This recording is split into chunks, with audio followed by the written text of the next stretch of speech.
পানিতে ভিজাই দিছি, এই যে দেখেন, নাকের কিচ্ছু করা লাগবে না। এই যে দেখেন আগুন আছে কিনা দেখেন, আছে নাই? আগুনটাকে সম্পূর্ণ আগুনটাকে ঢেকে দিতে হবে। ঢেকে দিলে হবে কি, ভিতরে নতুন করে আর কোনো বাতাস বা অক্সিজেন প্রবেশ করতে পারবে না। আর ভিতরে যে অক্সিজেনটা থাকে সেটা পুড়ে যাবে, পুড়ে গিয়ে আর নতুন কোনো অক্সিজেন না পেলে সে আর জ্বলতে পারবে না, নিভে যাবে। এখন দেখেন এক্সটিংগুইশার দেন, আর দুটো আছেন, আরো দুটো আনা, একটা করেন আর চারজনে মিলে পরে একটা করেন, বুঝলেন? তাহলে তো হইলই না, কথা মতো কাজ হবে। হ্যাঁ, কি জানো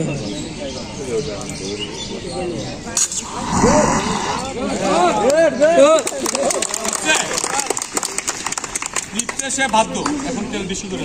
আপনারা দুজন আসেন, আপনারা দুজন আসেন, আপনারা যে কোনো দুজন আসবেন না? আসবেন কি? আপনারা দুজন আসেন, চারজনের চারটায়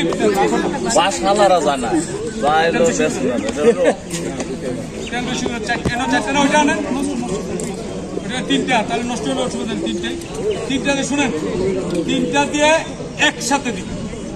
আমি এটা এই জন্য দিচ্ছি, একটা দিয়ে দেখছি কিরকম হয়। যখন বেশি ফোর্স আপনারা একসাথে ধাপা দেন তখন প্রতিপক্ষ থাকে। এটাও এরকম যে তিনটা, চারটে, পাঁচটা দিয়ে একসাথে আগুনটাকে ধরলে, যদি আগুনটা কোনো কারণে বড় হয়ে গেছে, একটা দিয়ে হচ্ছে না, তখন তিনটা, চারটে দিয়ে ঝাপতে ধরবেন, আগুন নিভে যাবে। দেখুন কি হয়, একসাথে দিবেন, একসাথে। এই যে দেখেন আগুনটা বড়, একসাথে মারেন, আগান আগান, হ্যাঁ একসাথে মারেন।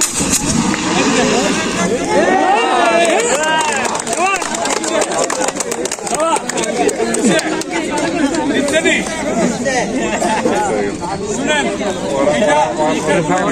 বিষয় হলো যখন পিকেটিং করতে চান,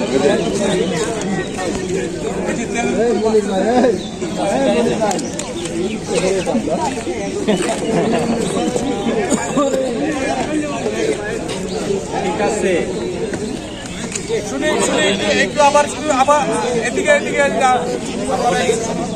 আচ্ছা হ্যালো, আমরা যেটুকু আলোচনা করলাম, আলোচনার প্রেক্ষিতে বাস্তব প্র্যাকটিক্যালও আমরা দেখলাম। আলোচনা আর প্র্যাকটিক্যালের মধ্যে কি মিল আছে? বাস্তব আর আলোচনার মধ্যে কি মিল আছে? যদি মিল থাকে, এটা এখন শুধু দরকার আমাদের আন্তরিকতা আর সাহস, আর এই পদ্ধতিটা অবলম্বন করা। কোন পদ্ধতি? আপনি যখন আপনার শত্রুকে মোকাবেলা করতে যান, আপনি কিভাবে শত্রুকে মোকাবেলা করবেন, এটা আপনারা শিখছেন না? নতুন করে আপনাদের শেখানোর দরকার আছে? ওইটাই যখন জন্ম নিছেন তখনই শিখাইছে।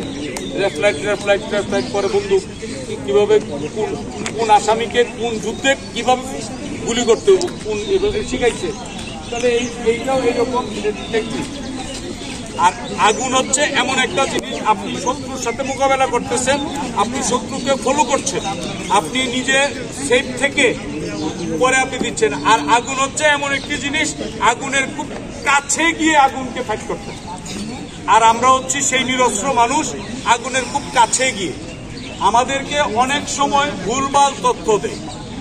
আর এই ভুলভাল তথ্যের জন্যই আমাদের যে কয়েকজন মারা গিয়েছে ইতিমধ্যে, যেমন 2022 সালে চট্টগ্রামের সীতাকুণ্ডে বিএম কন্টেইনারে আমাদের 13 জন ফায়ার ফাইটার মারা গেছে। মোট 49 জন লোক ওইখানে মারা গিয়েছিল। এটার কারণ ছিল ওইখানে তথ্যদাতা ভুল তথ্য দিয়েছিল। কি বলেছিল? কন্টেইনারে আগুন লাগছে।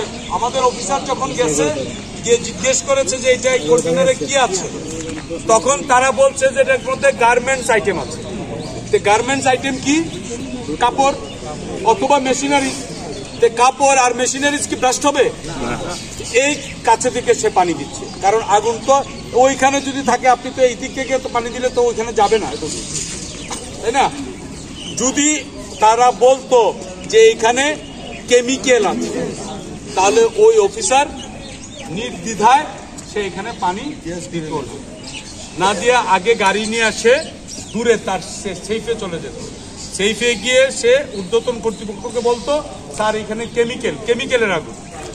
তখন আমাদের প্রত্যেকটা বিভাগীয় শহরেই কেমিক্যাল আগুন নিবানোর জন্য আমাদের বড় ফোমের গাড়ি আছে, এটাকে ফোম টেন্ডার বলা হয়, গাড়ি আছে।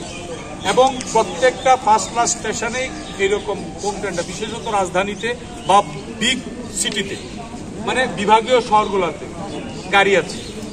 তখন ওই ফোম নিয়ে সে তখন আস্তে আস্তে ফোম দিত, অথবা আমাদের যে ব্রাঞ্চ পাইপ যেটা আছে এখানে আমাদের ফগ আকারে, কুয়াশা আকারে পানি দেওয়ার সিস্টেম আছে।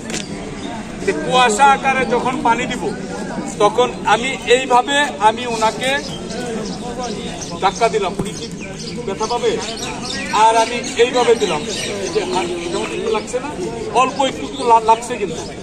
তাহলে যখন জেট আকার এবং ফগ আকার,